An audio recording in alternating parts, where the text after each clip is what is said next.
നമസ്കാരം live at 6ലേക്ക് സ്വാഗതം. നോക്കാം ഈ മണിക്കൂറിലെ പ്രധാന തലക്കെട്ടുകൾ. मैं जिस दिन हिंदू मुसलमान करूंगा ना उस दिन मैं सार्वजनिक जीवन में रहने योग्य नहीं रहूंगा और मैं हिंदू मुसलमान नहीं करूंगा. ये मेरा संकल्प है.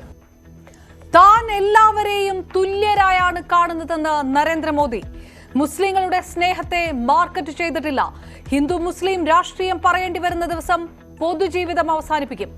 പ്രതികരണം വാരണാസിയിൽ ന്യൂസ് 8 നൽകിയ അഭിമുഖത്തിൽ.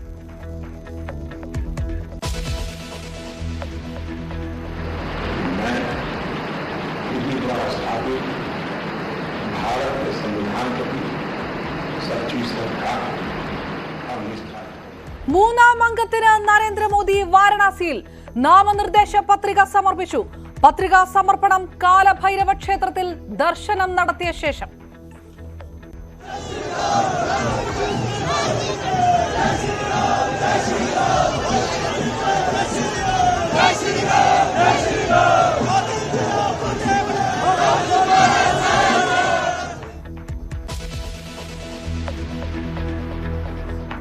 പന്തിരാങ്കാവ് ഗാർഹിക പീഡന കേസിൽ വരനെതിരെ കൊലപാതക ശ്രമത്തിന് കേസെടുക്കണമെന്ന് വധു. മുഖ്യമന്ത്രിക്കും വനിതാ കമ്മീഷനും പരാതി. പോലീസിനെതിരെ യുവതി. പരാതി നിസാരമായി പരിഗണിച്ചെന്ന് ആക്ഷേപം. പേരും പറഞ്ഞിട്ടാണ് തർക്കം. ആളിതിൽ കൂടുതൽ ഡിസർവ് ചെയ്തിരുന്നു, ഒരു കാറ് ഡിസർവ് ചെയ്തിരുന്നു എന്നുള്ള പേരും പറഞ്ഞിട്ടാണ് തർക്കം സ്റ്റാർട്ട് ചെയ്യുന്നത്.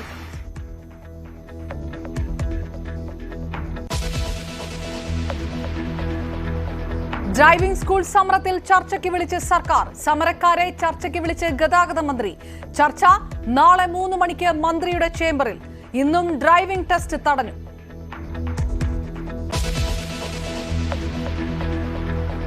കാസർഗോഡ് സ്വർണ്ണ പണയ വായ്പാ തട്ടിപ്പിൽ CPM നേതാവിനെതിരെ കേസ്. സഹകരണ സംഘം സെക്രട്ടറി തട്ടിയത് 4.46 കോടി. കേസെടുത്ത് പോലീസ്. രതീശനെ പുറത്താക്കി CPM.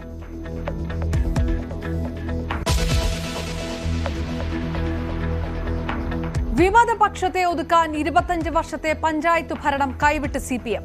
ആലപ്പുഴ രാമങ്കരി പഞ്ചായത്തിൽ അവിശ്വാസ പ്രമേയം പാസാക്കിയത് കോൺഗ്രസിനെ കൂട്ടുപിടിച്ച്. CPM വിട്ട് സ്ഥാനം നഷ്ടമായ പ്രസിഡന്റും അണികളും.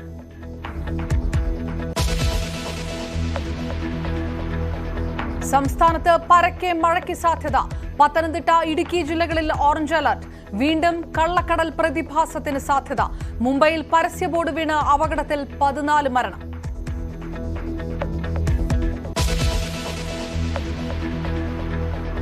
കോഴിക്കോട് ആംബുലൻസിൽ രോഗി വെന്തു മരിച്ചു. അപകടം ട്രാൻസ്ഫോർമറിലേക്ക് ഇടിച്ച് കത്തി. മരിച്ചത് നാദാപുരം സ്വദേശി സുലോചന. ഡ്രൈവർ അടക്കം പരിക്കുകളോടെ രക്ഷപ്പെട്ടു.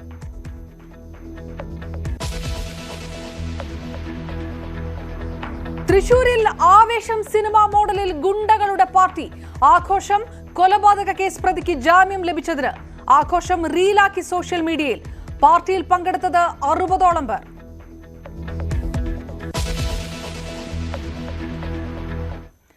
വാർത്തകളിലേക്ക് വിശദമായി. ഹിന്ദുവിന്റെയോ മുസ്ലിമിന്റെയോ രാഷ്ട്രീയം പറയേണ്ടി വരുന്ന ദിവസം താൻ പൊതുജീവിതത്തിൽ നിന്ന് പിൻവാങ്ങുമെന്ന് പ്രധാനമന്ത്രി നരേന്ദ്രമോദി. താൻ എല്ലാവരെയും തുല്യരായാണ് കാണുന്നത്. ഇന്ന് വരെയും താൻ മുസ്ലിങ്ങളുടെ സ്നേഹത്തെ മാർക്കറ്റ് ചെയ്തിട്ടില്ലെന്നും CNN ന്യൂസ് 18 കൺസൾട്ടിംഗ് എഡിറ്റർ റൂബിക ലിയാഖത്തിന് നൽകിയ അഭിമുഖത്തിൽ നരേന്ദ്രമോദി പറഞ്ഞു. താൻ എപ്പോഴും സംസാരിക്കുന്നത് പാവപ്പെട്ട കുടുംബങ്ങളെക്കുറിച്ചും അവരുടെ ഉന്നമനത്തെക്കുറിച്ചുമാണെന്നും പ്രധാനമന്ത്രി പറഞ്ഞു. മുസ്ലിം സമൂഹത്തിനിടയിൽ തന്റെ പ്രതിച്ഛായ നശിപ്പിച്ചത് പ്രതിപക്ഷമാണ്. വാരണാസിയിൽ തെരഞ്ഞെടുപ്പ് നാമനിർദ്ദേശ പത്രിക സമർപ്പിക്കാനെത്തിയപ്പോഴായിരുന്നു പ്രധാനമന്ത്രി ന്യൂസ് 8 പ്രത്യേക അഭിമുഖം അനുവദിച്ചത്. हम एक कार्यक्रम कर रहे हैं मोदी जी. न्यूज़ 18 इंडिया का वो कार्यक्रम है मोदी वतन मुसलमान. हम ज्यादातर उन जगहों पर जाते हैं जहां पर भारी संख्या में है. पहले आलम अलग था और आज की तारीख में मैं आपको पूरी गंभीरता से और संजीदगी से कह सकती हूँ कि ऐसे ऐसे मुसलमान आगे आते हैं जो आपके लिए जान दे सकते हैं. और एक उनका वाक्य है, ना दूरी है ना खाई है, मोदी हमारा भाई है. बड़ा जोर शोर से ऐसे करते हुए नजर आते हैं. बावजूद उसके आप उस धारणा को तोड़ने में क्या नाकामयाब रहे हैं कि मोदी मुसलमानों का नहीं है? पहली बात यह है कि ये मुद्दा मुसलमान का नहीं, इंडिविजुअल मुसलमान कितना ही मोदी के साथ होगा, लेकिन एक निश्चित विचार प्रवाह है जो उनको आदेश करता है कि आप ये करो या आप वो करो, उसके आधार पर वो निर्णय करते हैं। जहाँ तक मोदी का सवाल है, तो मैं स्कूल में, एक तो मेरा जो घर है ना, मेरे अगल बगल में सारे मुस्लिम परिवार हैं, तो हमारे घर में ईद भी मनती थी, हमारे घर में और भी त्यौहार होते थे।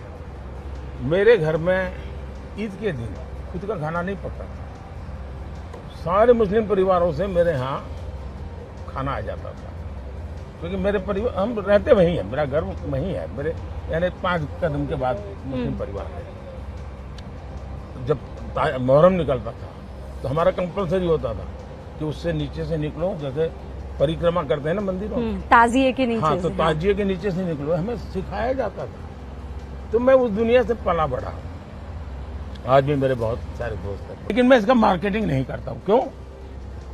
मेरा पहले से मंत्र रहा है सबका साथ सबका विकास। मैं वोट बैंक के लिए काम नहीं करता हूँ, और जो गलत है वो सब मैं गलत कह के रहूंगा। स्टेज पर आपने मुसलमानों का जब जिक्र किया तो घुसपैठिया, ज्यादा बच्चा पैदा करने वाला, इसकी क्या जरूरत आन पड़ी थी? मैं हैरान हूँ जी, ये किसने आपको कहा कि जब ज्यादा बच्चे की बात होती है तो सिर्फ मुसलमान का नाम जोड़ देते हैं? क्यों मुसलमान के साथ अन्याय करते हैं आप? हमारे यहाँ गरीब परिवारों में भी ये हाल है जी, उनके बच्चों को पढ़ा नहीं पा रहे हैं। किसी भी समाज के हो, गरीबी जहाँ है वहाँ बच्चे भी ज्यादा है। तो आप कह रहे हैं मुसलमान अलग था, ज्यादा बच्चा पैदा करने वाला अलग था? मैंने न हिंदू कहा है न मुसलमान कहा है। मैंने कहा कि भाई आप उतने बच्चे हो जिसका आप लालन पालन कर सको, सरकार को करना पड़े ऐसी स्थिति मत करो। इस बार मुसलमान आपको वोट देगा? आपको उनके वोट की चाहत है? मैं ये मानता हूँ कि मेरे देश के लोग मुझे वोट देंगे। मैं जिस दिन हिंदू मुसलमान करूंगा ना, उस दिन मैं सार्वजनिक जीवन में रहने योग्य नहीं रहूंगा, और मैं हिंदू मुसलमान नहीं करूंगा, ये मेरा संकल्प है। CNN ന്യൂസ് 18 പ്രധാനമന്ത്രി നരേന്ദ്രമോദി നൽകിയ പ്രത്യേക അഭിമുഖത്തിൽ നിന്നാണ് കണ്ടത്. വിവരങ്ങളുമായി നാഷണൽ ഡെസ്കിൽ നിന്ന് ആർ കിരൺ ബാബു നമുക്കൊപ്പം ചേർന്നു. കിരൺ, പ്രതിപക്ഷം എല്ലാ കാലത്തും വിമർശിക്കുന്നത് പോലെയുള്ള ന്യൂനപക്ഷ വിരുദ്ധതയുമായി ബന്ധപ്പെട്ട നിലപാടുകൾ, അതനുസരിച്ച് ഉയർത്തപ്പെട്ടിരിക്കുന്ന പലപ്പോഴായി ഉയർത്തപ്പെട്ട പ്രസ്താവനകൾ, ഇതെല്ലാം സംബന്ധിച്ചുള്ള ഒരു വിശദീകരണം പ്രധാനമന്ത്രി നരേന്ദ്രമോദിയുടെ ഭാഗത്തു നിന്ന് ഒരുപക്ഷെ അത് വളരെ അപൂർവമായിട്ടും നടാടയുമാണ് എന്നുകൂടി വിശേഷിപ്പിക്കേണ്ടതായി വരുന്നു. ഏത് തരത്തിലുള്ള ഒരു അഭിമുഖമാണ് അദ്ദേഹം തന്നിരിക്കുന്നത്? ഈ വിവാദ വിഷയങ്ങളിൽ എങ്ങനെയുള്ള പ്രതികരണങ്ങൾ നടത്തിയിരിക്കുന്നു? പ്രധാനമന്ത്രി നരേന്ദ്രമോദി സാധാരണ നൽകുന്ന അഭിമുഖങ്ങളിൽ നിന്ന് വളരെ വ്യത്യസ്തമാണ് ഇന്ന് ന്യൂസ് 18 പ്രത്യേകമായി നൽകിയ അഭിമുഖം. കാരണം ഇത്തരം വിവാദ വിഷയങ്ങൾ, പ്രത്യേകിച്ച് മുസ്ലിം മതവുമായി ബന്ധപ്പെട്ട് അദ്ദേഹം പല തവണ നടത്തിയ പ്രസ്താവനയുടേത് അല്ലെങ്കിൽ BJPയുടെ പ്രസ്താവനയുടേതായ വിവരങ്ങളിൽ ഏതെങ്കിലും തരത്തിലുള്ള അത്തരം ഒരു വിശദീകരണം നൽകാൻ തയ്യാറായിട്ടില്ല. ഇവിടെ വളരെ കൃത്യമായ ഒരു വിശദീകരണം കൂടിയാണ് പ്രധാനമന്ത്രി നരേന്ദ്രമോദി നൽകുന്നത്. തനിക്ക് ഏതെങ്കിലും തരത്തിൽ മുസ്ലിം വിരോധം ഇല്ല എന്നും അദ്ദേഹം പറയുന്നു.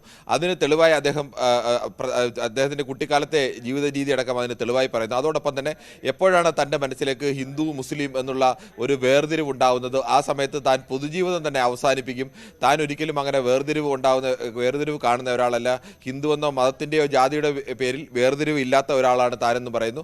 അതോടൊപ്പം തന്നെ തൻ്റെ ചെറുപ്പകാലത്ത് താൻ താമസിച്ചിരുന്നിടത്തെല്ലാം മുസ്ലിങ്ങൾക്ക് ഇടയിലായിരുന്നു താമസിച്ചിരുന്നത്. അന്ന് അവിടെ പെരുന്നാൾ ദിവസങ്ങളിലൊക്കെയും തൻ്റെ വീട്ടിൽ ഭക്ഷണം ഉണ്ടാക്കിയിരുന്നില്ല, ഈ വീടുകളിൽ നിന്നെല്ലാമുള്ള ഭക്ഷണം ഞങ്ങളുടെ വീട്ടിൽ നൽകുമായിരുന്നു, അത്രത്തോളം സ്നേഹത്തോടു കൂടിയാണ് താൻ കഴിഞ്ഞതും എന്നും അദ്ദേഹം പറയുന്നു. അതോടൊപ്പം തന്നെ 2002 അദ്ദേഹത്തിനെ മുസ്ലിം വിരുദ്ധനായി ചിത്രീകരിക്കാൻ വേണ്ടിയുള്ള വലിയ ശ്രമം ഉണ്ടായെന്നും ഈ സമയത്ത് താൻ സാധാരണക്കാരായ മുസ്ലിങ്ങളുടെ ഇടയിലേക്ക് അവരെങ്ങനെയാണ് ചിന്തിക്കുന്നതെന്ന് അറിയാൻ വേണ്ടി അവർക്കിടയിലേക്ക് തൻ്റെ ഏജന്റുമാരെ വിട്ടെന്നും അവിടെ നിന്ന് തനിക്ക് ലഭിച്ച പ്രതികരണം സാധാരണക്കാരായ മുസ്ലിങ്ങളാകുവാനും തനിക്കൊപ്പമാണെന്നും അവരെല്ലാ തരത്തിലും നരേന്ദ്രമോദിയെ പിന്തുണയ്ക്കുന്ന സമീപനമാണ് സ്വീകരിക്കുന്നതെന്നും തനിക്ക് മനസ്സിലാക്കാൻ കഴിഞ്ഞുവെന്നും പറയുന്നു. അങ്ങനെ ഒരു തരത്തിലും താൻ മുസ്ലിം വിരോധിയല്ല എന്ന് മാത്രമല്ല, താൻ മുസ്ലിങ്ങളെ സ്നേഹത്തോടു കൂടി കാണുന്ന ഒരാളാണെന്ന് പറയാനുള്ള ഒരു വലിയ ശ്രമം കൂടിയാണ് പ്രധാനമന്ത്രി നടത്തുന്നത്. സാധാരണഗതിയിൽ അദ്ദേഹം ഇത്തരത്തിലുള്ള ആരോപണങ്ങൾക്ക് വിശദീകരണം നൽകുന്ന അല്ലെങ്കിൽ അതിന് ഏതെങ്കിലും തരത്തിൽ മറുപടി നൽകുന്ന പതിവില്ല. അതിൽ നിന്നെല്ലാം വ്യത്യസ്തമായി വളരെ വിശദമായ മറുപടിയാണ് നൽകിയിരിക്കുന്നത്. അതോടൊപ്പം തന്നെ ധാരാളം മക്കളെ പെറ്റുകൂട്ടുന്നവർ എന്നുള്ള ഒരു പരാമർശം നേരത്തെ അദ്ദേഹത്തിനെതിരെ പറയുന്നുണ്ട്. ഈ പരാമർശത്തെക്കുറിച്ച് ചോദ്യത്തിന് താൻ അങ്ങനെ ഏതെങ്കിലും ഒരു മതത്തെ ഉദ്ദേശിച്ചല്ല പറയുന്നത്, ധാരാളം കുട്ടികൾ ഉണ്ടാകുന്നത് മുസ്ലിങ്ങൾക്ക് മാത്രമല്ല പാവപ്പെട്ട ഹിന്ദുക്കൾക്കിടയിലും ഇങ്ങനെ ധാരാളം കുട്ടികൾ ഉണ്ടാകുന്നുണ്ട്. അങ്ങനെ ഏതെങ്കിലും മതത്തെ ഉദ്ദേശിച്ചതല്ല താൻ പറഞ്ഞത്.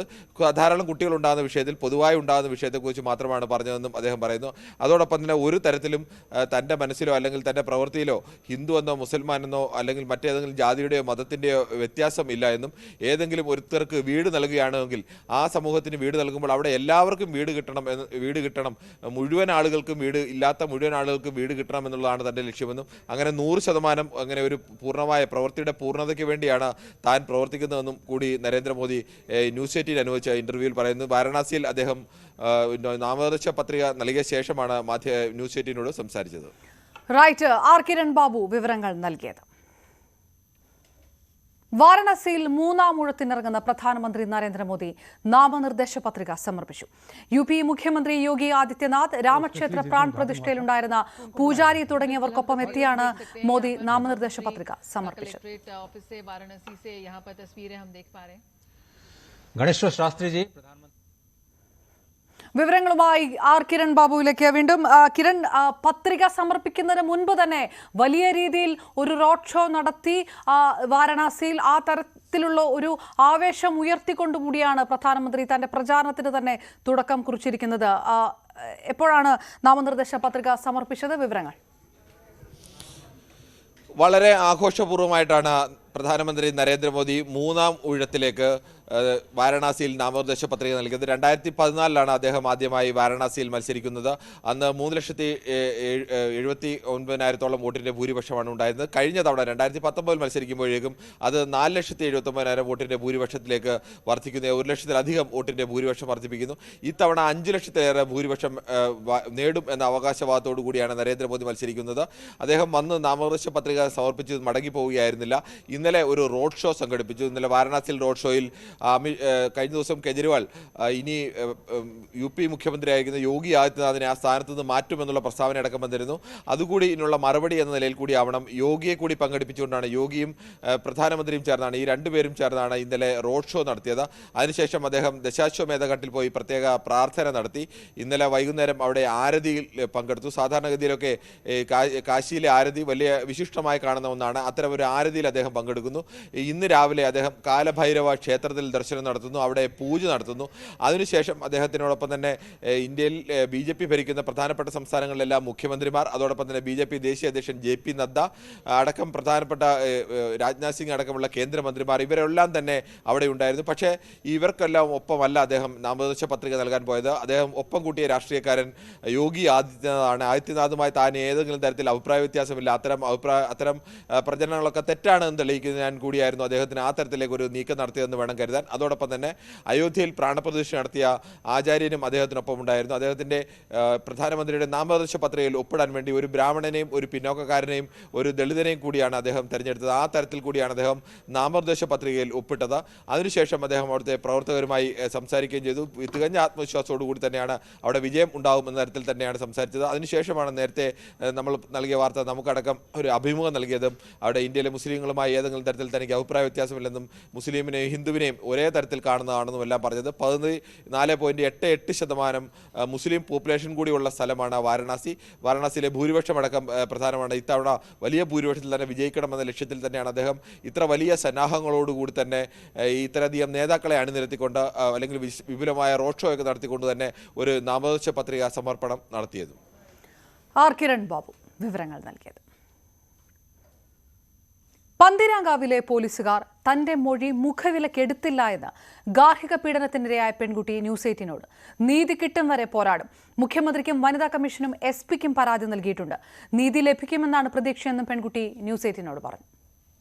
11-ാം തീയതി രാത്രിയാണ് ഈ ഒരു പ്രശ്നം ഉണ്ടാവുന്നത്. ഏകദേശം 1 മണിയോടെയാണ് ഈ ഒരു പ്രശ്നം ഉണ്ടാവുന്നത്. ശ്രീധനം പോരായിരുന്നു എന്നുള്ളൊരു പേരും പറഞ്ഞിട്ടാണ് തർക്കം. ആളിതിൽ കൂടുതൽ ഡിസർവ് ചെയ്തിരുന്നു, ഒരു കാറ് ഡിസർവ് ചെയ്തിരുന്നു എന്നുള്ള പേരും പറഞ്ഞിട്ടാണ് തർക്കം സ്റ്റാർട്ട് ചെയ്യുന്നത്.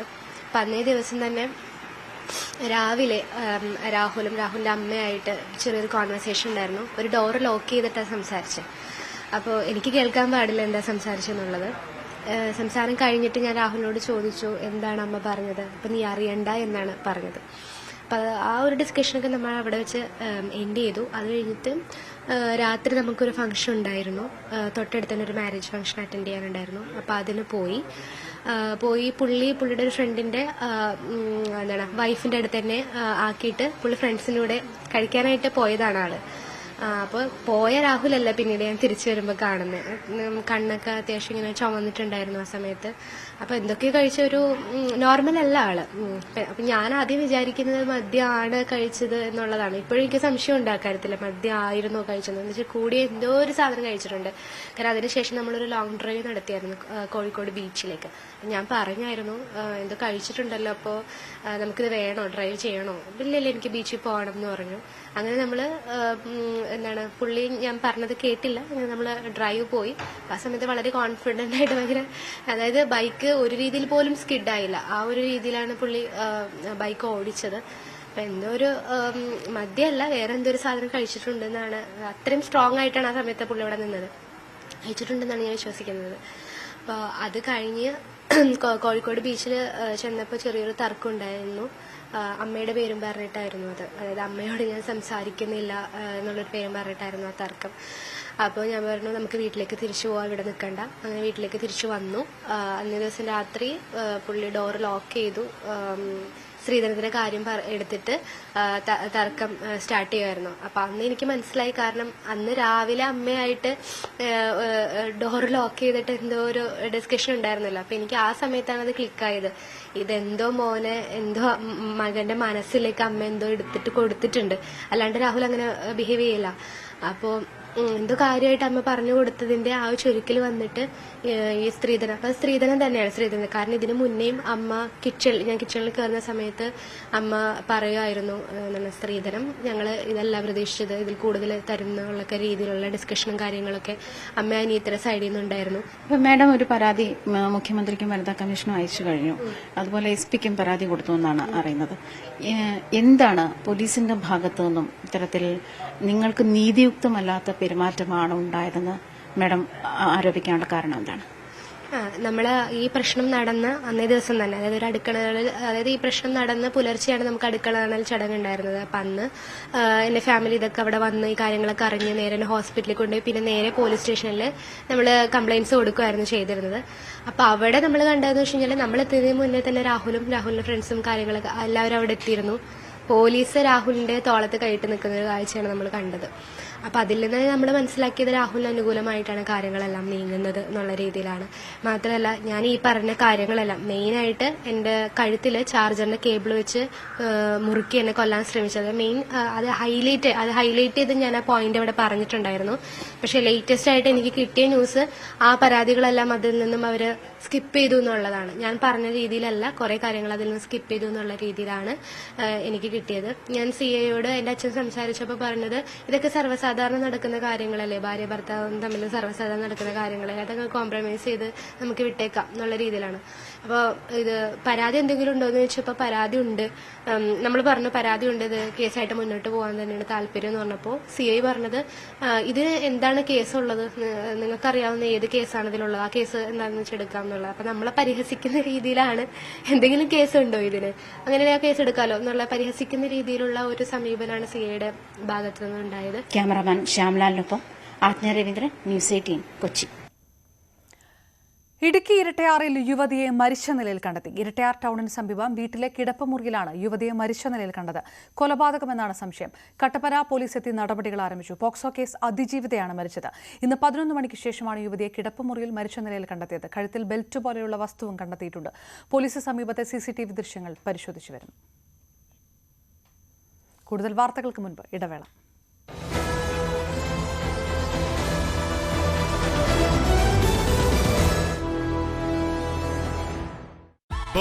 വരും ദിവസങ്ങളിൽ മഴ ഉണ്ടാകുമെന്നാണ് കാലാവസ്ഥ മുന്നറിയിപ്പ് ഉണ്ടാകുന്നത്. പക്ഷെ പ്രകൃതി ദുരന്തമോ മറ്റു കാര്യങ്ങളോ ഒന്നും തന്നെ ഉണ്ടായിട്ടില്ല. അതിൻ്റെതായ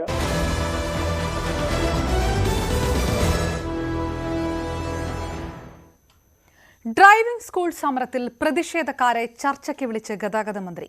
സമരക്കാരുമായുള്ള മന്ത്രിയുടെ ചർച്ച നാളെ വൈകിട്ട് 3 മണിക്ക് നടക്കും. വിവരങ്ങളുമായി വി അരുൺ ചേരുന്നു. അരുൺ, തുടരുന്ന പ്രതിഷേധം ഏത് തരത്തിൽ ആ ചർച്ചയിൽ ഒരു സമവായം ഉണ്ടാക്കാൻ കഴിയുമെന്നുള്ള ഒരു പ്രതീക്ഷ കൂടി പ്രതിഷേധക്കാരെ സംബന്ധിച്ചിടത്തോളം, ഒപ്പം സർക്കാരിനും എങ്ങനെയാണ് അതിന്റെ ഒരു ചർച്ചകളൊക്കെ ഏത് തരത്തിലാണ് നടക്കുന്നത്? അപർണ, സംസ്ഥാനത്തെ ഡ്രൈവിംഗ് ടെസ്റ്റിൽ പരിഷ്കരിച്ച നിർദ്ദേശങ്ങൾക്കെതിരെ മെയ് 2-നാണ് ഡ്രൈവിംഗ് സ്കൂൾ ഉടമകൾ സമരം തുടങ്ങിയത്. CIT ഉൾപ്പെടെയുള്ള സംഘടനകൾ സമരരംഗത്തുണ്ടായിരുന്നു. പിന്നീട് സർക്കാർ ഈ പരിഷ്കാരങ്ങളിൽ 3 മുതൽ 6 മാസം വരെ പരിഷ്കാരങ്ങൾ വൈകിപ്പിക്കാമെന്ന് ഉറപ്പ് സമരക്കാർക്ക് നൽകി. കോടതി ഇടപെടലുണ്ടായി. എന്നിട്ടും സമരക്കാരിൽ CIT ഒഴികെയുള്ള ഒരു വിഭാഗങ്ങൾ ഇപ്പോഴും ശക്തമായ സമരം തുടരുകയാണ്. മെയ് 2-ന് ശേഷം സംസ്ഥാനത്ത് ഡ്രൈവിംഗ് ടെസ്റ്റ് വളരെ വിരലിലെണ്ണാവുന്ന ടെസ്റ്റുകൾ മാത്രമേ നടന്നിട്ടുള്ളൂ. നടന്നവ തന്നെ പലരും പങ്കെടുത്തവർ പരാജയപ്പെടുകയും ചെയ്തു. ഈ സമരം ഓരോ ദിവസവും ശക്തമാകുന്ന സാഹചര്യത്തിലാണ് സർക്കാർ സമവായ നീക്കങ്ങളിലേക്ക് കടക്കുന്നത്. ഗതാഗത മന്ത്രി KB ഗണേഷ് കുമാറാണ് നാളെ സമരക്കാരെ ചർച്ചയ്ക്ക് വിളിച്ചിരിക്കുന്നത്. വൈകിട്ട് 3 മണിക്ക് അദ്ദേഹത്തിന്റെ ഓഫീസ് ചേംബറിലാണ് ചർച്ച. സമയം നീട്ടു നൽകിയും അല്ലെങ്കിൽ പരിഷ്കാരങ്ങൾ ഇളവ് നൽകിയും പ്രശ്നം പരിഹരിക്കാനുള്ള നീക്കമാണ് സർക്കാർ നടത്തുന്നത്. എന്നാൽ ഈ പരിഷ്കാരങ്ങൾ പൂർണ്ണമായും പിൻവലിക്കാൻ കഴിയില്ല.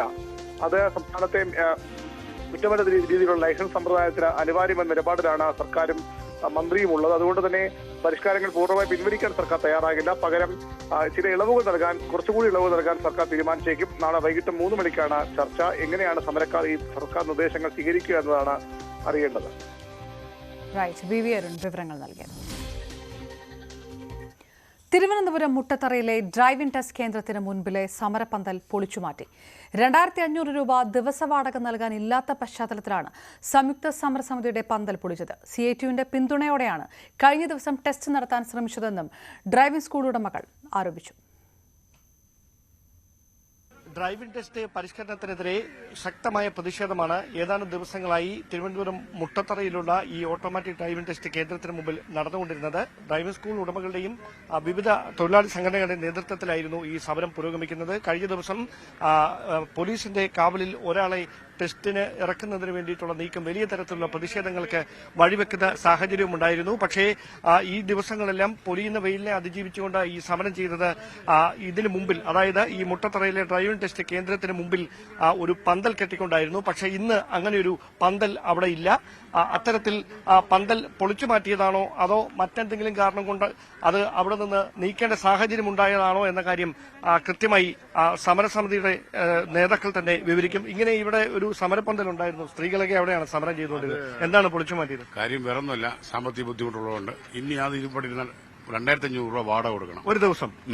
അങ്ങനെ എത്ര ദിവസം വാടക കൊടുത്തു? കൊടുത്തോണ്ടിരിക്കുകയായിരുന്നു. അപ്പൊ ഇനി നാളെ ട്രെയിൻ ടെസ്റ്റ് ഇല്ല, ഇനി മറ്റന്നാളേ ഉള്ളൂ. അപ്പം കൊണ്ട് വെച്ചാൽ മതി എന്ന് ഞങ്ങൾ ഇങ്ങനെ പറഞ്ഞു. അപ്പം ഇത് താൽക്കാലികമായിട്ട് കെട്ടിയതായിരുന്നു? താൽക്കാലികമായിരുന്നു. താൽക്കാലിക പെർമനന്റ് കെട്ടാൻ പറ്റത്തില്ലല്ലോ. താൽക്കാലികമായിട്ട് ഞങ്ങൾ ഈ സമരപന്തലിന് ആക്ട് വെച്ചൊരു സാധനമാണ്, അല്ല വേറൊന്നുമല്ല. ഇന്നലെ വലിയ പ്രതിഷേധമാണ് നടന്നത്. അതിൽ ഒരാൾക്ക് പരിക്ക് പറ്റുന്ന സാഹചര്യം ഉണ്ടായി.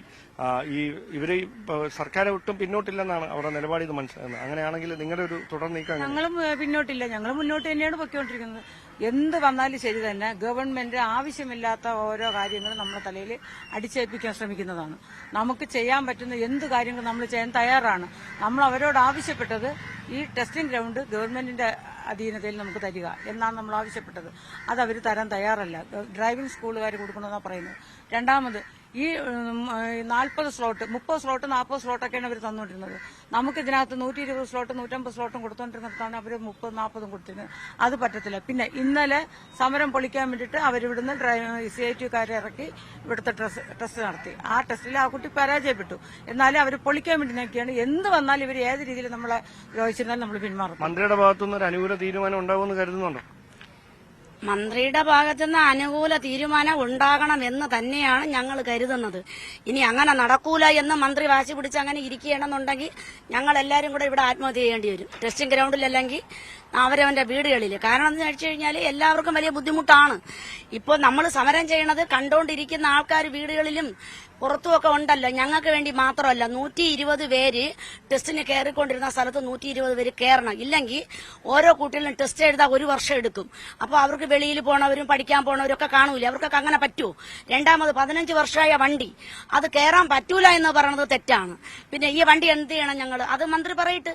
പിന്നെ ഈ 15 വർഷമുള്ള വണ്ടികൾ പുതിയത് വാങ്ങിക്കാൻ നിവൃത്തിയില്ലാത്തവർക്ക് മന്ത്രി സഹായം ചെയ്യുന്നുണ്ടോ? ആരും അത് ചെയ്യുന്നില്ല. പിന്നെ ഒറ്റയ്ക്കൊരു തീരുമാനം എടുത്ത് 2.5 വർഷത്തിന് മുമ്പ് വേറൊരു മന്ത്രി ഭരിച്ചിരുന്നില്ലേ? അവർ ഞങ്ങളെ ഉപദ്രവിച്ചിട്ടില്ലല്ലോ. അപ്പൊ ഈ മന്ത്രിക്ക് മാത്രം എന്താ ഇത്ര ഉപദ്രവം?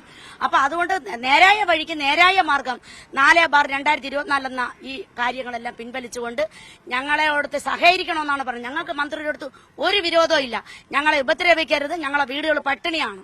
എന്തായാലും 40 പേർക്കായിരുന്നു ഇന്ന് ടെസ്റ്റ് നടത്തേണ്ടിയിരുന്നത്. പക്ഷേ അവരുടെ പേര് വിവരങ്ങൾ ഉദ്യോഗസ്ഥരെത്തി പുറത്തുനിന്ന് വായിച്ചെങ്കിലും ഒരാൾ പോലും ടെസ്റ്റിൽ പങ്കെടുക്കാൻ വേണ്ടി ഇതുവരെ എത്തിയിട്ടില്ല. സ്വാഭാവികമായി കഴിഞ്ഞ ദിവസമുണ്ടായ പ്രതിഷേധങ്ങളുടെ പശ്ചാത്തലത്തിലാണ് ഇന്നും ടെസ്റ്റ് തടസ്സപ്പെടുന്ന ഒരു സാഹചര്യം ഉണ്ടായിരിക്കുന്നത്.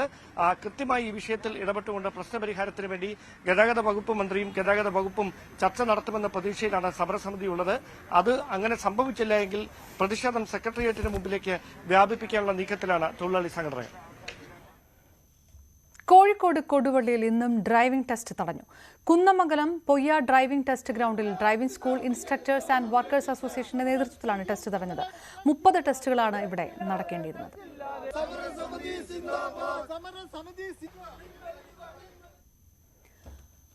കാസർഗോഡ് സ്വർണ്ണപ്പണയ വായ്പാ തട്ടിപ്പിൽ CPM നേതാവിനെതിരെ കേസ്.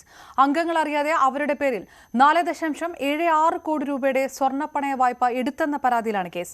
സഹകരണ സംഘം സെക്രട്ടറി K രതീഷിനെതിരെ ജാമ്യമില്ലാ വകുപ്പുകൾ ചുമത്തിയാണ് ആദൂർ പോലീസ് കേസെടുത്തത്. ഇതിനിടെ രതീഷിനെ പാർട്ടിയിൽ നിന്ന് പുറത്താക്കി. CPM നിയന്ത്രണത്തിലുള്ള കാറടുക്ക അഗ്രികൾച്ചറൽ വെൽഫെയർ കോപ്പറേറ്റീവ് സൊസൈറ്റിയിലാണ് കോടികളുടെ ക്രമക്കേട് കണ്ടെത്തിയത്. സംഭവവുമായി ബന്ധപ്പെട്ട് ബാങ്ക് പ്രസിഡന്റ് സൂപ്പിയുടെ പരാതിയിൽ ലോക്കൽ കമ്മിറ്റി അംഗവും ബാങ്ക് സെക്രട്ടറിയും കർമ്മന്തൊടി സ്വദേശിയുമായ K രതീഷിനെതിരെ ആദൂർ പോലീസ് ജാമ്യമില്ലാ വകുപ്പുകൾ പ്രകാരം കേസെടുത്തിട്ടുണ്ട്. ഇയാൾ ഒളിവിലാണെന്നാണ് പോലീസ് പറയുന്നത്. എന്തായാലും സ്വർണം പണയം വെക്കാതെ 7 ലക്ഷത്തോളം വരെ രൂപ വായ്പ നൽകിയതായാണ് കണ്ടെത്തിയിരിക്കുന്നത്. മാത്രമല്ല ജനുവരി മുതൽ പല തവണകളായാണ് ഇത്തരത്തിൽ വായ്പ അനുവദിച്ചിരിക്കുന്നതെന്നും സഹകരണ വകുപ്പ് നടത്തിയ അന്വേഷണത്തിൽ കണ്ടെത്തി. എന്തായാലും ലോക്കൽ കമ്മിറ്റി ഇയാളെ ഈ സ്ഥാനത്ത് നിന്നും പുറത്താക്കിയതായി എന്തായാലും അറിയിച്ചിട്ടുണ്ട്. സംഭവത്തിൽ ബാങ്കിലെ മറ്റു ജീവനക്കാർക്ക് പങ്കില്ല എന്നാണ് പ്രാഥമികമായ ഒരു വിലയിരുത്തൽ വരുന്നത്. എന്തായാലും ഈ ബാങ്ക് 10 വർഷമായി CPM നിയന്ത്രണത്തിലുള്ള ഈ ബാങ്ക് 10 വർഷമായുള്ള ഈ ബാങ്കിന് കിന്നിങ്കാറിലും ഒരു ശാഖയുണ്ട്. എന്തായാലും ഇത് സംബന്ധിച്ച് ആദൂർ പോലീസ് കൂടുതൽ അന്വേഷണം ആരംഭിച്ചിട്ടുണ്ട്. ഏതെങ്കിലും തരത്തിൽ നിക്ഷേപകർ ആശങ്കപ്പെടേണ്ട സാഹചര്യമില്ല. നിക്ഷേപകർക്ക് തുക തിരിച്ചു നൽകാനുള്ള നടപടി ഉണ്ടാകുമെന്നാണ് ഭരണസമിതിയും വ്യക്തമാക്കിയിട്ടുള്ളത്. ആലപ്പുഴ രാമങ്കരി പഞ്ചായത്തിന്റെ ഭരണം CPMന് നഷ്ടമായി. കോൺഗ്രസിന്റെ അവിശ്വാസ പ്രമേയത്തെ CPM അംഗങ്ങൾ തന്നെ പിന്തുണച്ചതാണ് ഭരണം നഷ്ടപ്പെടാൻ കാരണം. വിഭാഗീയ പ്രശ്നങ്ങളുടെ തുടർച്ചയായാണ് CPM അംഗങ്ങൾ കോൺഗ്രസിനെ കൂട്ടുപിടിച്ചത്. കുട്ടനാട്ടിൽ ഔദ്യോഗിക നേതൃത്വവുമായി കലഹിച്ച CPM വിട്ട് 100 കണക്കിന് പ്രവർത്തകർ CPIയിൽ ചേർന്നതിന് പിന്നാലെയാണ് വിമതപക്ഷത്തെ ഒതുക്കാൻ CPM ജില്ലാ നേതൃത്വം കൂടി അറിഞ്ഞുകൊണ്ടുള്ള പുതിയ നീക്കം. 13 അംഗങ്ങളിൽ CPMന്റെ 9 അംഗ പ്രതിനിധികളുമായാണ് കഴിഞ്ഞ തദ്ദേശ സ്വയംഭരണ തെരഞ്ഞെടുപ്പിൽ രാമങ്കരി പഞ്ചായത്തിൽ പാർട്ടി അധികാരത്തിലേറിയത്.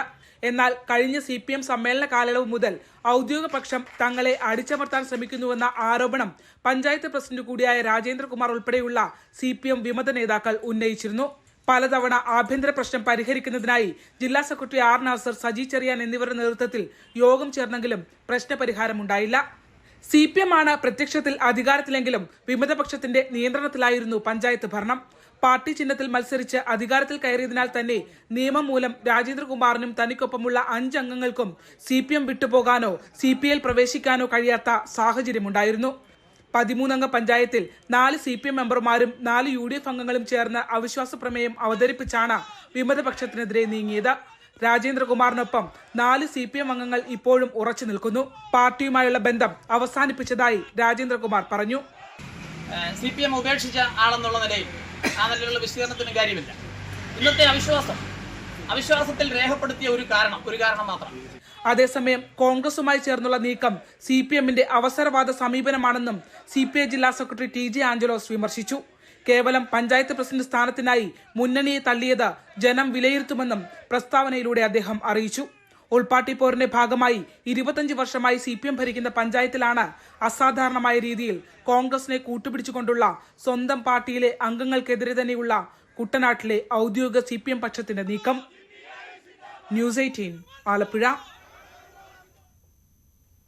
RMP നേതാവ് KS ഹരിഹരന്റെ ലൈംഗികാധിക്ഷേപത്തിൽ മൗനം പാലിച്ചതിനെക്കുറിച്ചുള്ള ചോദ്യങ്ങളോട് ക്ഷുഭിതനായി പ്രതിപക്ഷ നേതാവ്. പ്രതികരിക്കാൻ താൽപര്യമില്ലെന്ന് പറഞ്ഞ് ക്ഷുഭിതനായാണ് വി.ഡി. സതീശൻ മടങ്ങിയത്. അങ്ങേയറ്റം ദയനീയമായിട്ടുള്ള ഒരു കാര്യം നിങ്ങളോട് പങ്കുവെക്കാൻ ഞാൻ ആഗ്രഹിക്കുകയാണ്. കാരണം നിങ്ങളിവിടെ നേരത്തെ പറഞ്ഞതുപോലെ ഒരുപാട് വിഷയങ്ങൾ, നിരന്തരമായ വിഷയങ്ങൾ ഈ ചാലക്കുടി പ്രദേശവുമായി ബന്ധപ്പെട്ട് ഇത്തരത്തിലുള്ള പാരിസ്ഥിതിക വിഷയവുമായി ബന്ധപ്പെട്ട് KS ഹരിഹരൻ മാപ്പ് പറഞ്ഞതിനാൽ വിവാദങ്ങളുടെ ആവശ്യമില്ലെന്ന് K. മുരളീധരൻ പറഞ്ഞു. പ്രശ്നമുണ്ടാക്കാനാണ് ഇപ്പോൾ CPM ശ്രമമെന്നും മുരളീധരൻ കൂട്ടിച്ചേർത്തു. അദ്ദേഹത്തിൻ്റെ പ്രസംഗത്തിൽ വന്നൊരു പരാമർശം വിമർശന വിധേയമായി. അതുകൊണ്ട് തന്നെ അദ്ദേഹം അത്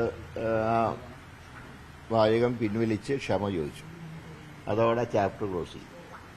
പക്ഷേ മാപ്പപേക്ഷയിൽ അവസാനിക്കില്ല എന്ന് കോഴിക്കോട് ജില്ലാ CPMന്റെ സെക്രട്ടറി പത്രസമ്മേളനം നടത്തി ഏതാനും മണിക്കൂറുകൾ കഴിഞ്ഞപ്പോഴാണ് ഹരിഹരൻ്റെ മലപ്പുറത്തുള്ള വീടിന് നേരെ ബോംബെറിഞ്ഞത്. അപ്പോൾ ഒരു പരാമർശത്തിൽ തെറ്റു വന്നപ്പോൾ സ്വാഭാവികമായിട്ടും അദ്ദേഹം മാപ്പ് ചോദിച്ചു, ക്ഷമ ചോദിച്ചു. പിന്നെ ഇതിലും കൂടുതൽ എന്താ ചെയ്യണ്ടേ? ഇത് വിമർശിക്കുന്ന ആൾക്കാർ എന്തൊക്കെ പറഞ്ഞു? ഞാൻ ചോദിക്കട്ടെ, ഇലക്ഷൻ കാലത്ത് ഒരു MLA കൊണ്ട് ഞങ്ങളുടെ നേതാവിനെ കുറിച്ച് എന്താ പറഞ്ഞു? ഞാൻ ചോദിക്കുന്നത്, എവിടെ പോയി ഈ സംസ്ഥാനത്തെ ബുദ്ധിജീവികളും സാംസ്കാരിക നായകന്മാരൊക്കെ വന്നു? അപ്പം ഞങ്ങൾ ഉപദേശിക്കാൻ വരുന്നുണ്ടല്ലോ. ഞങ്ങൾ തെറ്റ് കണ്ടാൽ തിരുത്തും. അതിൻ്റെ ഭാഗമായിട്ട് തന്നെയാണ് ശ്രീ ഹരിഹരൻ്റെ സ്റ്റേറ്റ്മെൻറ്റ് അദ്ദേഹം തന്നെ പിൻവലിച്ച് ക്ഷമ ചോദിച്ചത്. അത് അവിടെ കൊണ്ട് അവസാനിച്ചു. ഇനി ഇതിൽ കൂടുതൽ എന്താ ചെയ്യണ്ടേ? പൊരികയുടെയൊക്കെ കാലിൽ വീണ് മാപ്പ് ചോദിക്കണം. അതിന് വേറെ ആൾക്കാർ നോക്കിയാൽ. അതുകൊണ്ട് സംഭവം കഴിഞ്ഞത് അവിടെ അവസാനിപ്പിക്കേണ്ടതാണ്. അതിന് പകരം ബോംബും മാരകായുധമായിട്ടാണ് വരുന്നതെങ്കിൽ CPMനെതിരെ ശക്തമായിട്ടുള്ള പ്രചരണങ്ങളുമായി ഞങ്ങൾ തിരിച്ച് ബോംബ് എറിയാനൊന്നും പോകണമെന്നില്ല. അത് ഞങ്ങളുടെ സംസ്കാരമല്ല. ബോംബ് ഉണ്ടാക്കുന്ന ഏർപ്പാട് ഞങ്ങൾക്കില്ല. പക്ഷേ CPMനെതിരെ ശക്തമായിട്ടുള്ള പ്രചരണവുമായി കേരളത്തിൽ UDF ഒറ്റക്കെട്ടായി തന്നെ RMPയോടൊപ്പം ചേർന്നുകൊണ്ട് ശക്തമായിട്ടുള്ള പ്രചാരണം ഞങ്ങൾ നടത്തും. വടകരയിൽ തെരഞ്ഞെടുപ്പിനിടെ നടന്ന പ്രചാരണങ്ങൾ പൊട്ടിത്തെറിയിലേക്ക് പോകാൻ പാടില്ല എന്ന് സാദിഖ് അലി ശിഹാബ് തങ്ങൾ. സമാധാനം ഉറപ്പാക്കേണ്ടത് ജില്ലാ ഭരണകൂടത്തിന്റെയും സംസ്ഥാന സർക്കാരിന്റെയും ഉത്തരവാദിത്തമാണ്. ഒരു സർവകക്ഷി യോഗം പെട്ടെന്ന് നടത്തണമെന്നും സാദിഖ് അലി ശിഹാബ് തങ്ങൾ ആവശ്യപ്പെട്ടു. വടകരയുടെ ചരിത്രം എന്ന് പറയുമ്പോൾ അത് നാദാപുരം മേഖലയാണ്. സെൻസിറ്റീവായിട്ട് ഏരിയയാണ് അവിടെ. നാദാപുരം, പാനൂർ, അങ്ങനെയുള്ള രാഷ്ട്രീയമായിട്ടുള്ള ചേരിതിരിവുകൾ ഒരു ഏറ്റുമുട്ടലിലേക്ക് പോകാൻ പാടില്ല എന്നുള്ളതാണ്.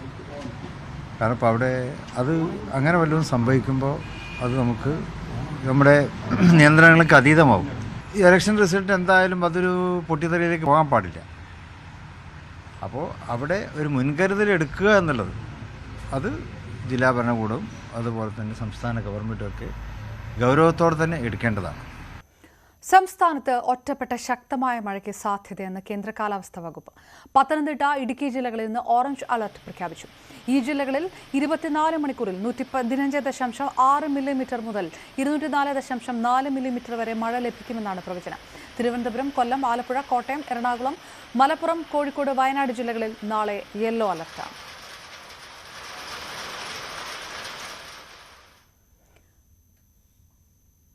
കേരളത്തിൽ ഇത്തവണ മൺസൂൺ മെയ് 31 എത്തുമെന്ന് മുന്നറിയിപ്പ്.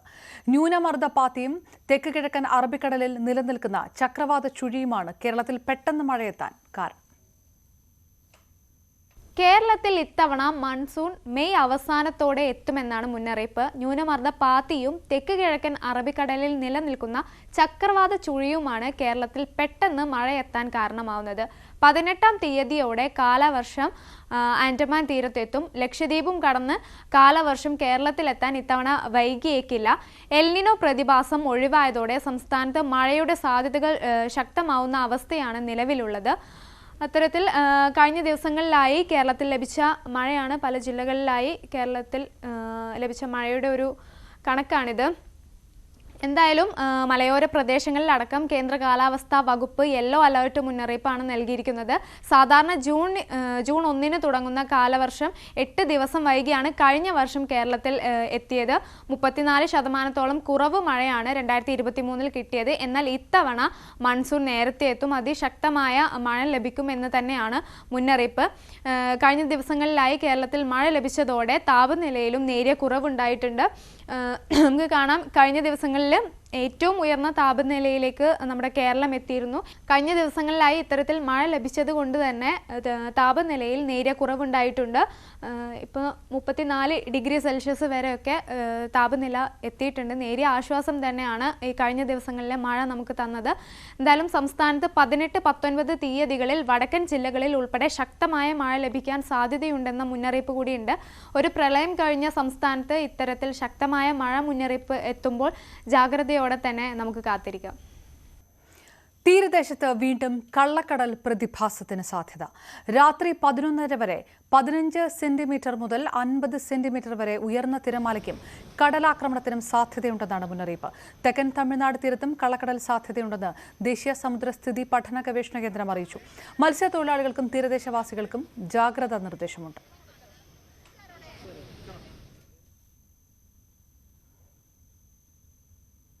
കനത്ത മഴക്കെടുതിയിലാണ് മുംബൈ മഹാനഗരം. മുംബൈയിൽ ശക്തമായ പൊടിക്കാറ്റിനെ തുടർന്ന് കൂറ്റൻ പരസ്യ ബോർഡ് വീണ് 14 പേർ മരിച്ചു. 70ഓളം പേർക്ക് പരിക്കേറ്റു. ഖഡ്കോപ്പറിൽ ഇന്നലെ വൈകിട്ടാണ് സംഭവം. പെട്രോൾ പമ്പിന് സമീപത്തെ പരസ്യ ബോർഡാണ് വാഹനങ്ങൾക്ക് മുകളിലേക്ക് പതിച്ചത്. സംഭവത്തെക്കുറിച്ച് സർക്കാർ അന്വേഷണം പ്രഖ്യാപിച്ചതായി ഉപമുഖ്യമന്ത്രി ദേവേന്ദ്ര ഫട്നാവിസ് എക്സിലൂടെ അറിയിച്ചു. മരണമടഞ്ഞവരുടെ കുടുംബങ്ങൾക്ക് 5 ലക്ഷം രൂപ വീതം നൽകുമെന്നും സർക്കാർ വ്യക്തമാക്കി.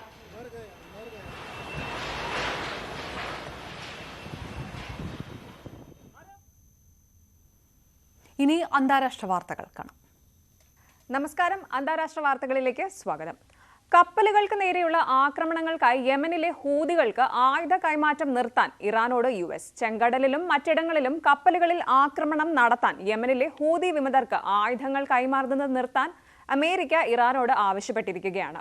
യമനിലെ ആഭ്യന്തര യുദ്ധം അവസാനിക്കണമെങ്കിൽ ഇറാൻ പിന്നോട്ട് പോകണമെന്നും US deputy ambassador Robert Wood UN സുരക്ഷാ കൗൺസിലിനോട് പറഞ്ഞു. UN ഉപരോധം ലംഘിച്ച് ഹൂതികൾക്ക് ബാലിസ്റ്റിക് ക്രൂയിസ് മിസൈലുകൾ ഉൾപ്പെടെയുള്ള അത്യാധുനിക ആയുധങ്ങൾ ഇറാൻ നൽകുന്നുണ്ട് എന്നതിന് വിപുലമായ തെളിവുകളുണ്ടെന്നും അദ്ദേഹം കൂട്ടിച്ചേർത്തു. ഇന്തോനേഷ്യയിൽ മിന്നൽ പ്രളയ ദുരിതം തുടരുന്നു. മരണസംഖ്യ 50 കവിഞ്ഞു. ഇന്തോനേഷ്യയിൽ മിന്നൽ പ്രളയത്തിൽ മരിച്ചവരുടെ എണ്ണം 50 കടന്നു. 27 പേരെ ഇപ്പോഴും കണ്ടെത്താനായിട്ടില്ല. മണിക്കൂറുകൾ നീണ്ട മഴ സൃഷ്ടിച്ച വെള്ളപ്പൊക്കത്തിനൊപ്പം മറാപ്പി അഗ്നിപർവ്വതത്തിൽ നിന്നുള്ള ചെളിയും തണുത്ത ലാവയും പടർന്നിട്ടുള്ള സാഹചര്യമാണിപ്പോൾ. മരണസംഖ്യയും നാശനഷ്ടവും കൂടാനാണ് സാധ്യത എന്നാണ് വിവരം. പുഴകളിൽ വെള്ളപ്പൊക്കവും പലയിടങ്ങളിലും ഉരുൾപൊട്ടലും മണ്ണിടിച്ചിലും ഉണ്ടായിട്ടുണ്ട്. ജനങ്ങളോട് സുരക്ഷിത സ്ഥാനങ്ങളിലേക്ക് മാറാൻ അധികൃതർ നിർദ്ദേശിച്ചിരിക്കുകയാണ്. രക്ഷാപ്രവർത്തനങ്ങൾ പുരോഗമിക്കുകയാണ്. മഴയത്ത് അഗ്നിപർവ്വതത്തിന്റെ ചെരുവുകളിൽ ഒഴുകുന്ന പദാർത്ഥങ്ങളുടെയും ഉരുളൻ കല്ലുകളുടെയും മിശ്രിതമായ ലാഹാർ എന്നറിയപ്പെടുന്ന തണുത്ത ലാവാ പ്രവാഹമാണ് ദുരന്ത കാരണം. റഷ്യയുടെ മുന്നേറ്റങ്ങൾക്കെതിരായ കീവിന്റെ പോരാട്ടത്തിന് US പിന്തുണ അറിയിക്കാൻ ബ്ലിങ്കൻ ഉക്രൈനിൽ. വർദ്ധിച്ചുവരുന്ന തീവ്രമായ റഷ്യൻ ആക്രമണങ്ങളെ പ്രതിരോധിക്കാൻ ഉക്രൈനിന് അമേരിക്കൻ പിന്തുണയുണ്ടെന്ന് ഉറപ്പ് നൽകുന്നതിനായി US state secretary Antony Blinken കീവിലെത്തി. ഉക്രൈനിന് $60 ബില്യൺ ദീർഘകാല വിദേശ സഹായ പാക്കേജിന് കോൺഗ്രസ് അംഗീകാരം നൽകി. 1 മാസത്തിനുള്ളിലാണ് ബ്ലിങ്കന്റെ ഈ സന്ദർശനം. പ്രസിഡന്റ് ജോ ബൈഡൻ സഹായ പാക്കേജിൽ ഒപ്പുവച്ചതിനു ശേഷം ഭരണകൂടം ഇതിനകം തന്നെ $1.4 ബില്യൺ ഹ്രസ്വകാല സൈനിക സഹായവും $6 ബില്യൺ ദീർഘകാല പിന്തുണയും പ്രഖ്യാപിച്ചിട്ടുണ്ട്.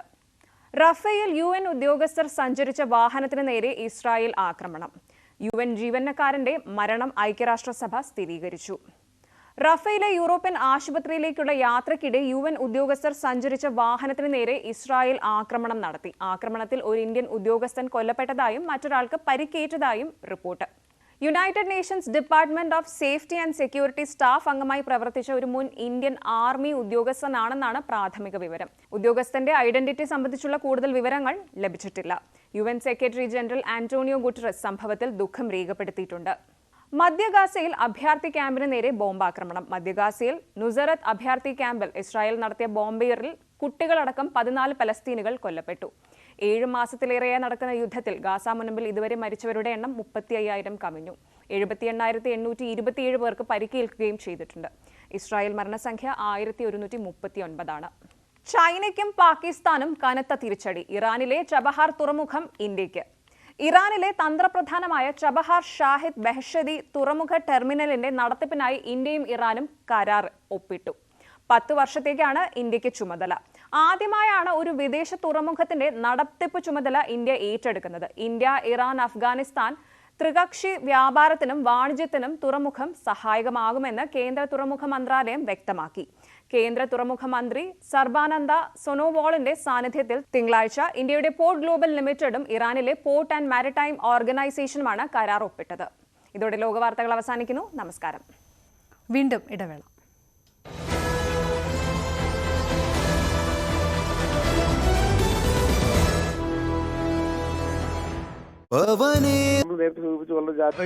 റോഡിന്റെ ഒരു വശത്തുള്ള ആ ട്രാൻസ്ഫോമറിലേക്ക് ഇടിച്ചു കയറുകയായിരുന്നു. ട്രാൻസ്ഫോമറിലേക്ക് ഇടിച്ചു കയറിയപ്പോൾ തന്നെ വൻ ശബ്ദത്തോടുകൂടി ട്രാൻസ്ഫോമർ പൊട്ടിത്തെറിക്കുകയും ആംബുലൻസിന് തീപിടിക്കുകയുമായിരുന്നു.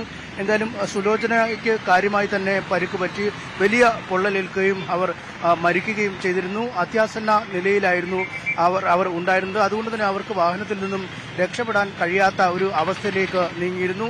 7 പേര് മറ്റുള്ള 6 പേർ ഈ വാഹനത്തിൽ ഉണ്ടായിരുന്നു. സുലോചനയുടെ ബന്ധുക്കളും ആംബുലൻസ് ജീവനക്കാരടക്കമുള്ള ആളുകളും ഉണ്ടായിരുന്നു. അവർക്ക് എന്തായാലും പരിക്കുകളുണ്ടെങ്കിലും ജീവൻ അപകടം വന്നില്ല. അവരുടെ പരിക്കുകൾ സാരമല്ല എന്നാണ് മനസ്സിലാക്കാൻ കഴിയുന്നത്. അങ്ങേയറ്റം വലിയ വ്യാപ്തിയുള്ള ഒരു അപകടം എന്ന രീതിയിൽ തന്നെ നമുക്കിതിനെ പറയാം. കാരണം ഇപ്പോഴും ഈ ആംബുലൻസിനകത്ത് നിന്നും പുകച്ചുരുളുകൾ പുറത്തേക്ക് വരുന്ന കാഴ്ച കാണാൻ കഴിയുന്നു. ആംബുലൻസ് ഇടിച്ചു കയറിയ ഏതാണ്ട് ട്രാൻസ്ഫോമർ നിലനിന്ന ഭാഗം പൂർണ്ണമായി കത്തിപ്പോയിരിക്കുന്ന കാഴ്ച കാണാൻ പറ്റും. ഇലക്ട്രിക് പോസ്റ്റുകളും മറ്റുമൊക്കെ തകർന്ന് പോയിരിക്കുന്നു. ഇലക്ട്രിക് കമ്പികളും മറ്റുമൊക്കെ പൊട്ടിക്കിടക്കുന്ന ദൃശ്യങ്ങൾ നമ്മൾ കാണാൻ പറ്റും. ഒപ്പം ഈ ട്രാൻസ്ഫോമറിനോട് ചേർന്ന് തന്നെ സമീപത്തുള്ള ഒരു കെട്ടിടം, ആ കെട്ടിടത്തിന്റെ ഏതാനും ഭാഗങ്ങൾ തന്നെ പൂർണ്ണമായി നശിച്ചിരിക്കുന്ന കാഴ്ച. ആ കെട്ടിടത്തിന്റെ അതിന്റെ കോൺക്രീറ്റ് ഭാഗങ്ങൾ പോലും അടർന്നു മാറിയിരിക്കുന്നു. മുകളിലത്തെ മേൽക്കൂരയുടെ ഭാഗം ഏതാണ്ട് പൂർണ്ണമായി തകർന്നിരിക്കുന്നു. സമീപത്ത് തന്നെയുള്ള ആ കെട്ടിടത്തിനും കാര്യമായ തകരാറുകൾ സംഭവിക്കുന്ന രീതിയിൽ ഈ ട്രാൻസ്ഫോമർ സ്ഥാപിച്ചു വെച്ചിരുന്ന പോസ്റ്റുകൾ ഏതാണ്ട് പൊട്ടിത്തകർന്നിരിക്കുന്ന രീതിയിലാണ് ഇരിക്കുന്നത്. എന്തായാലും അങ്ങേയറ്റം വലിയ ദാരുണമായ അപകടം തന്നെയാണ് ഉണ്ടായിരിക്കുന്നത്.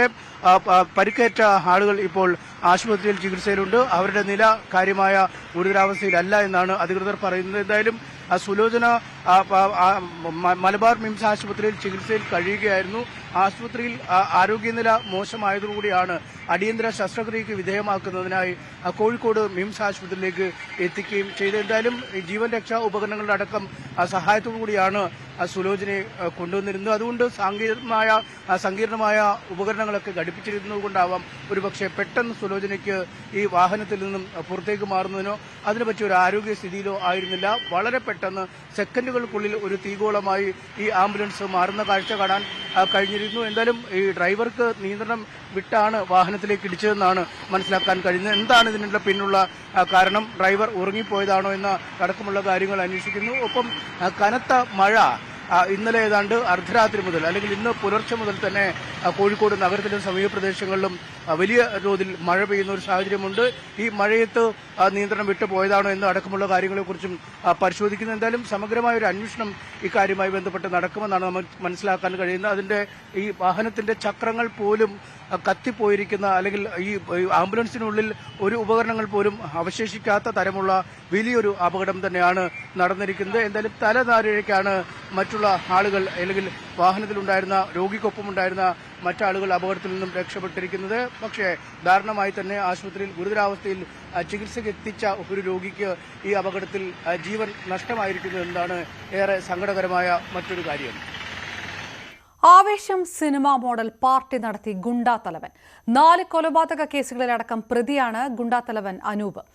ജയിലിൽ നിന്ന് പുറത്തിറങ്ങിയതിന്റെ സന്തോഷത്തിലായിരുന്നു ആവേശം മോഡൽ പാർട്ടി സംഘടിപ്പിച്ചത്. കൊടും ക്രിമിനലുകളടക്കം 60ഓളം പേർ പാർട്ടിയിൽ പങ്കെടുത്തു. നവമി ദിനേശിന്റെ റിപ്പോർട്ട് കാണാം.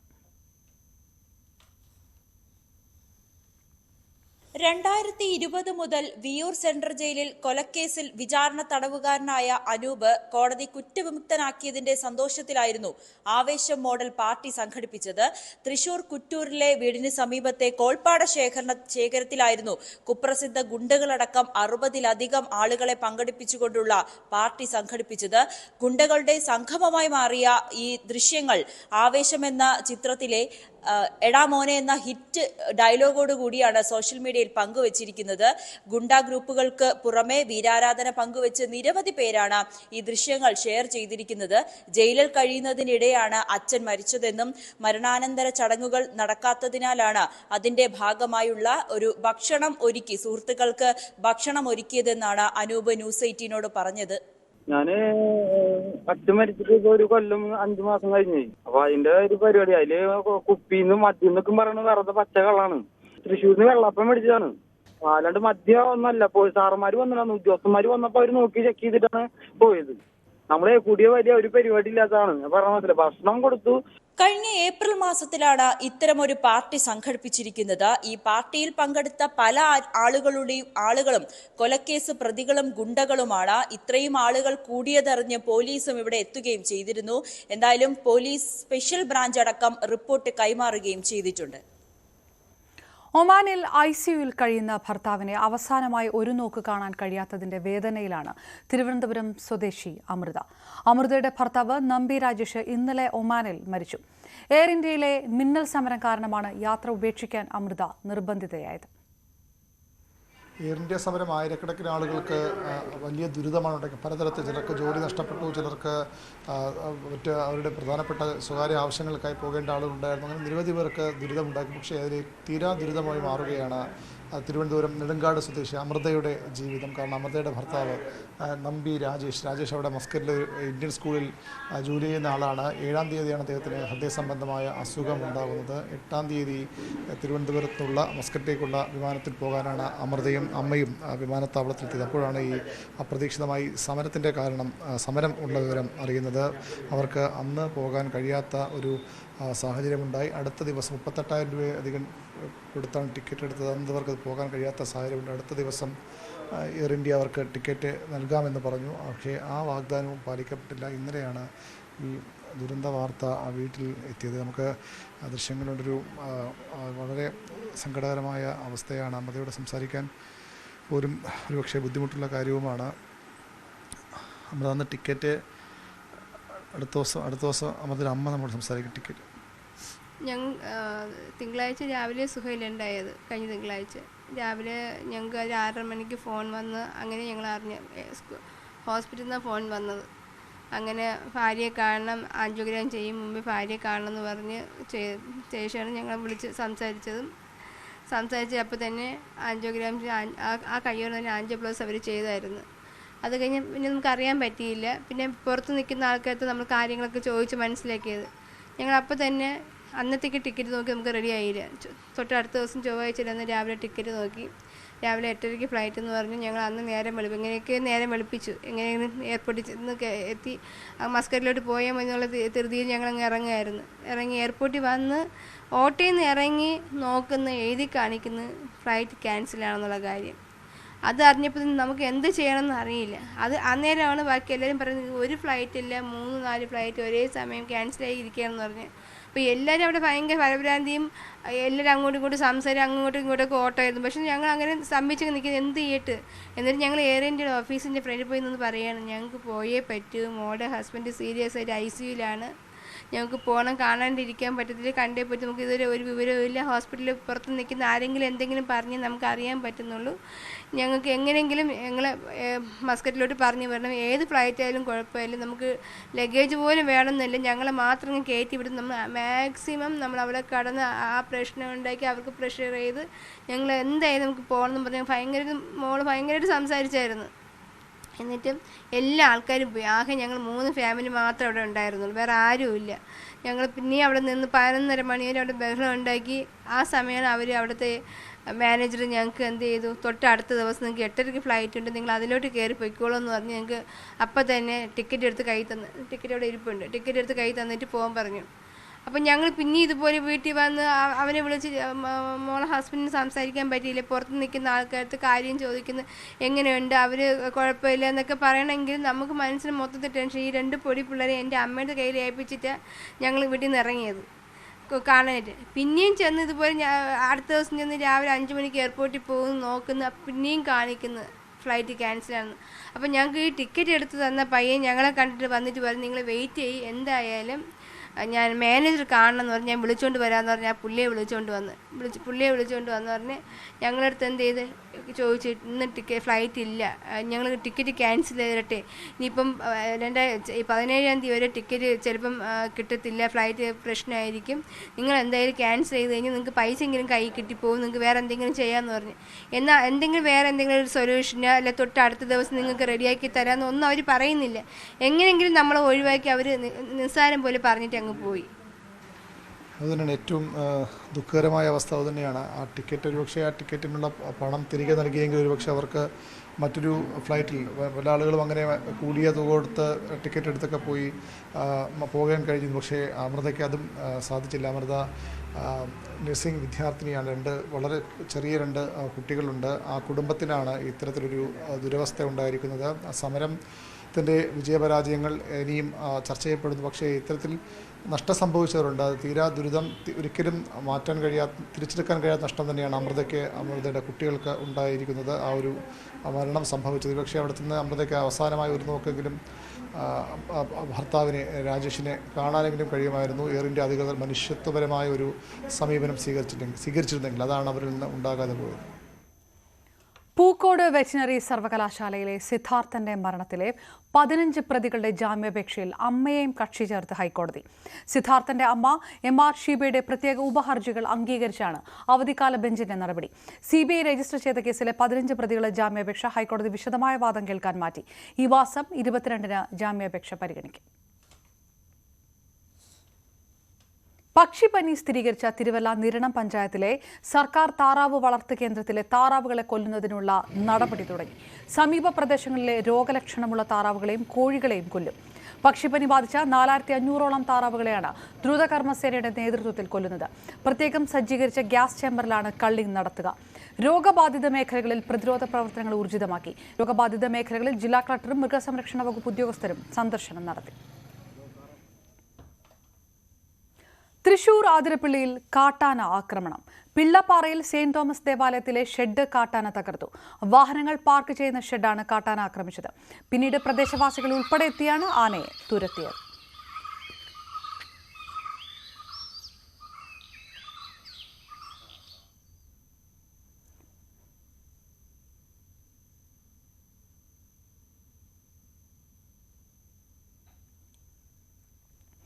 മലപ്പുറം തിരൂരിൽ പാമ്പ് കടിയേറ്റ് ചികിത്സയിലായിരുന്ന വയോധിക മരിച്ചു. പുറത്തൂർ കുഞ്ഞമ്മയാണ് മരിച്ചത്. ഞായറാഴ്ച രാവിലെയാണ് അണലി കാലിൽ കടിച്ച് കുഞ്ഞമ്മയെ കടിച്ച പാമ്പിനെ സ്ഥലത്ത് വെച്ച് പിന്നീട് പിടികൂടിയിരുന്നു.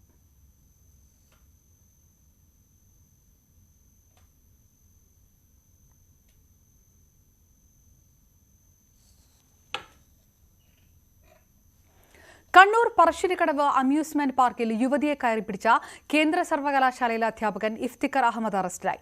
നേരത്തെ ലൈംഗിക അതിക്രമ പരാതിയിൽ നടപടി നേരിട്ട അധ്യാപകൻ വേഗത്തിൽ സർവീസിൽ തിരിച്ചെത്തിയത് പ്രതിഷേധത്തിനിടയാക്കിയിരുന്നു. ഇയാളെ 14 ദിവസത്തേക്ക് റിമാൻഡ് ചെയ്തു. മുൻപ് ക്ലാസ്സിൽ കുഴഞ്ഞുവീണ വിദ്യാർത്ഥിനിയോട് അപമര്യാദയായി പെരുമാറിയെന്ന പരാതിയിലും ഇഫ്തിഖറിനെ സസ്പെൻഡ് ചെയ്തതാണ്. താമസിയാതെ ഇയാൾ സർവീസിൽ തിരിച്ചെത്തിയിരുന്നു. വിദ്യാർത്ഥിനികൾ സമരം ചെയ്തതിനെ തുടർന്ന് സസ്പെൻഷൻ ദീർഘിപ്പിച്ചു. അടുത്തയിടെയാണ് സർവീസിൽ തിരിച്ചെത്തിയത്.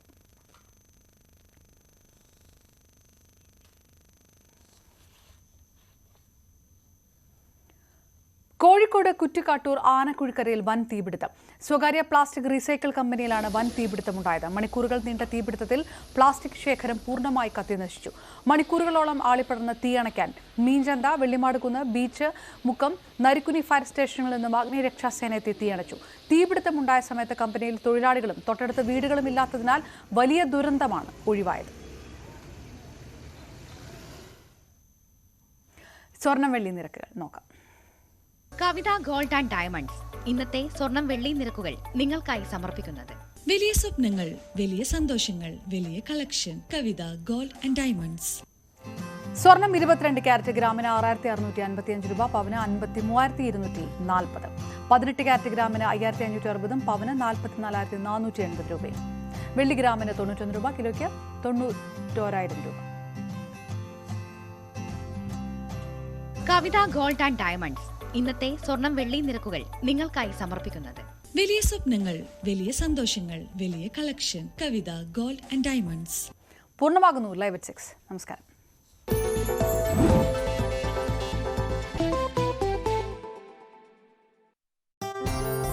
വലിയ